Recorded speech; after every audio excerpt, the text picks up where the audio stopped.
ទៅផ្ទះបងសុំមួយអូយ ចុកបាញ់ច្រាត់ដល់ហើយបងនៅតែចង់ទៀតអី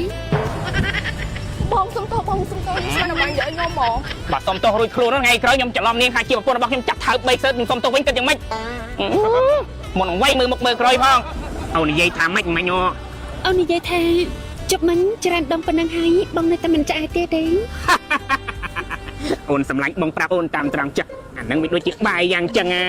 យើងស៊ីម្សៅមិញឲ្យតែបលឹមឡើងវាហេវទៀតអាហ្នឹងស៊ីមិនចេះឆ្អែតរហូតជួនដៅ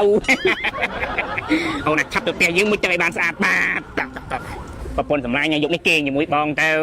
បើអូនគេងជាមួយបងអូនអាចនឹកអ្នកផ្សេងបានទេ ប្រកាសជាបានគឺនឹកឪអូននឹកតាអូននឹកម៉ែអូននឹកក្មួយអូននឹកចៅទូតរបស់អូនបើមិនជានឹកសង្សារចាស់អូនប្រកាសជាដេកនៅក្នុងក្តាមមកឈូស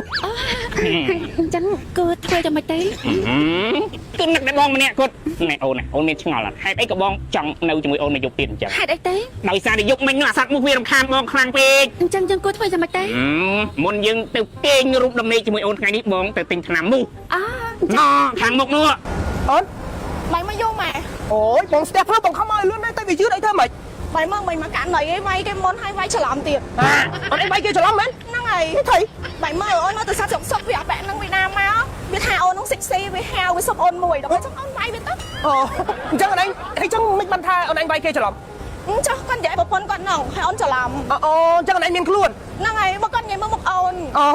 តែបងឯងស្លីបអញ្ចឹងបងក៏ហេវដែរអូន ប៉ិន តោះឥឡូវកុំឲ្យអូនឯងចាំយូរនេះកម្មវិធីគេចាំបងឯងខាងឆ្នាំបាញ់មូឡានជីហ្នឹងគឺគេធ្វើកម្មវិធីតាំងពីពណ៌អញ្ចឹងយើងទៅចូលរួមមួយគេទៅអូខេ អូខេ អូខេតោះមកឡានជីសូមស្វាគមន៍បង សូមស្មា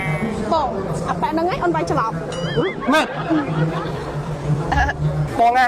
មើលទៅបងឯងដូចដាច់ដាបខ្លាំងម៉េះបងសង្សារខ្ញុំថាបងឯងមើលគាត់នេះ មើលល្វែលសងសោនឯងនឹងភរិយារបស់បងផងថាមួយណាមានសម្រស់សក់ស្អាតជាងគ្នាភរិយារបស់ខ្ញុំនេះធម្មជាតិបាទហ្នឹងហើយអត់អីទេបងហ្នឹងហើយហើយខ្ញុំក៏សុំទោសដែរដោយសារមិញសង្សារខ្ញុំវាយច្រឡំហ៎ ខ្ញុំនិយាយភរិយារបស់ខ្ញុំតែនាងយកខ្លួនមករង អូអត់អីទេបងសុំទោសណា នាងសិចស៊ីសំបើមខ្លាំងណាស់ អូថាមួយបងថាមួយមើល អត់មានតែបញ្ហាយ៉ាងនេះ ដល់បងថាឲ្យដល់ ហើយទៅដល់ ល្អណាស់បងបើសិនជាបងមកថ្ងៃនេះមិនបានមកជុតចៃ ដោយសារតែគេហៅថាមាត់របស់ខ្ញុំរៀងប្រឡាក់បាយ អូ អូ